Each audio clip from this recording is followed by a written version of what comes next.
In Iran, freedom of expression is severely limited, especially for those who criticize the current leadership or its ideals. Those who will not be silenced are subject to the state's systematic brutality.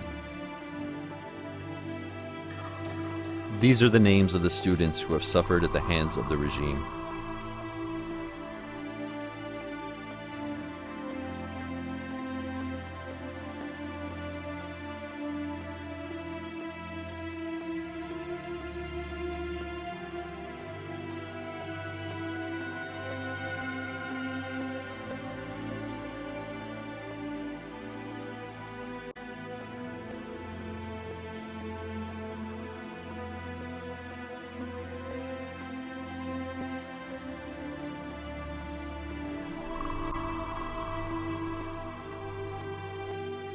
This is the story of 4 students.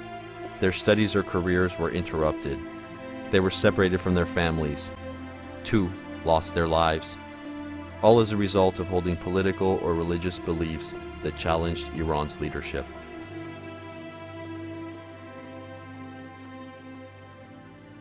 Kianush Asa had just completed his master's thesis at Iran's University of Science and Technology. He joined millions demonstrating against the election results.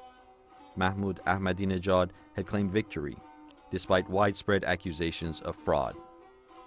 In the days following the election, Iran's security forces began a violent crackdown, killing, beating, intimidating, and arresting protesters. Kianush was drawn forward by the speeches of political leaders at a demonstration near Tehran University. Headed towards a promising future, he instead paid for this peaceful act with his life.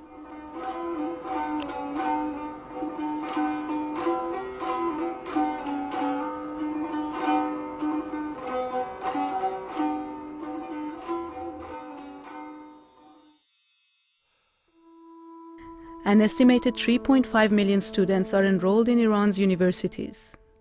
Iran's population is young. More than 2/3 are under 30.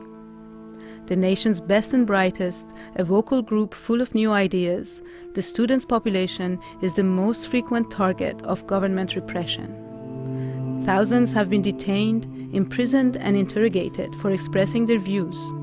Countless others have been denied a future. Qualified candidates are barred from universities for their beliefs. Students have not always been the target of rulers in Iran.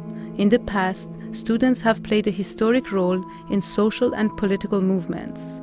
Political activism, especially among students, has been a part of the fabric of life in Iran ever since a national movement wrested control of the oil industry from the British in 1951. Thousands of students from universities and secondary schools took to the streets in support. Universities have since remained a hotbed of political activism. As the revolution began, mosques, universities, and high schools became the centers for recruiting activists. Students were exposed to a range of political and religion-based groups. Some were trained to use weapons. Iranians rallied in massive numbers behind the Ayatollah Khomeini. The Shah's monarchy, which had enjoyed the backing of the United States, was toppled.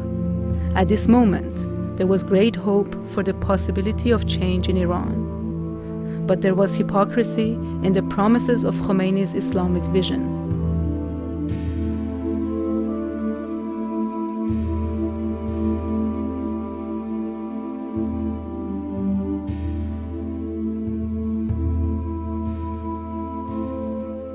Internal tension and violence broke out across Iran as the leadership clarified a vision of an Islamic state. A revolutionary group called the Students Followers of the Imam's Line took hostages at the US Embassy on November 4 with support from Khomeini. The students held 52 hostages for 444 days, damaging Iran's relationship with the US for decades. Khomeini ordered the Revolutionary Council to take over the government, and an Islamic constitution was voted on and adopted. In the year after the revolution, political activism on campuses briefly flourished, but as Khomeini consolidated his power, a brutal cultural revolution followed. All universities were closed for nearly 2 years. When they reopened, the faculties had been purged of non-Islamic influences. The regime outlawed protests and arrested thousands, among them many students. Before the revolution, Foruzan Abdi Pirbazari was captain of the women's national volleyball team. She also held strong political opinions. She was arrested in 1981 and held in 3 different prisons over 7 years. While she was imprisoned, thousands of politically active students were executed. Foruzan was a free thinker, open-minded enough to believe that religion was a private matter. Despite torture and prolonged solitary confinement, she remained a Sar Moze, a prisoner who defended her political beliefs and remained steadfast. Monire Baradaran was held in 2 prisons with Foruzan.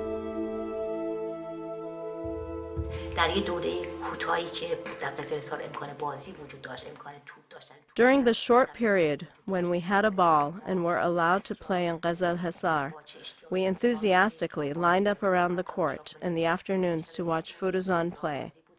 I remember, once her team played against a team of repenters, and Foruzan humbly participated in this game. We, of course, cheered for Foruzan's team. We wanted them to win, and they did.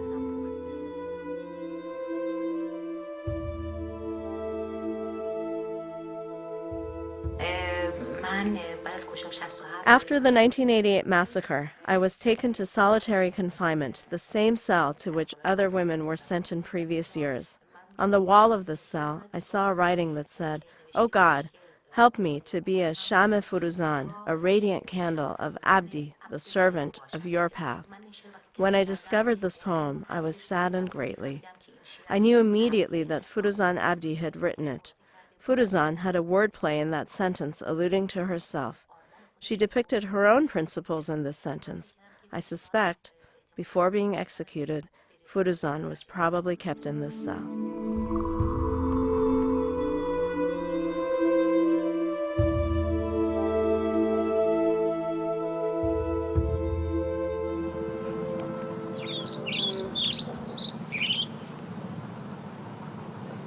Despite threats from the government and official death certificates that listed the cause of death as natural, to this day families and friends gather in Khavaran Cemetery outside of Tehran.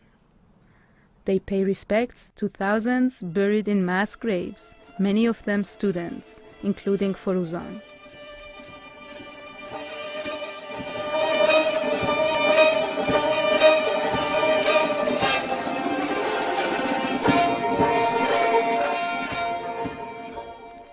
Raised in a politically active family, Monire Baradaran was first imprisoned before the revolution.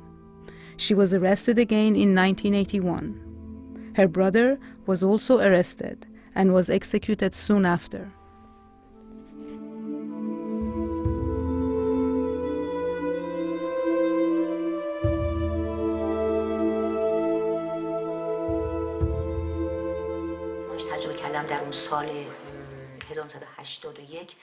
What I experienced in 1981 was beyond my imagination. Torture was indiscriminate and wide-ranging, beyond one's imagination. As you know, scores of people were executed there at that time. Twice a week, mass executions were carried out. Each time, around 100 people were executed. We could hear the firing squads from our ward. This was the face of Evin. In the summer of 1988, when the massacre was taking place,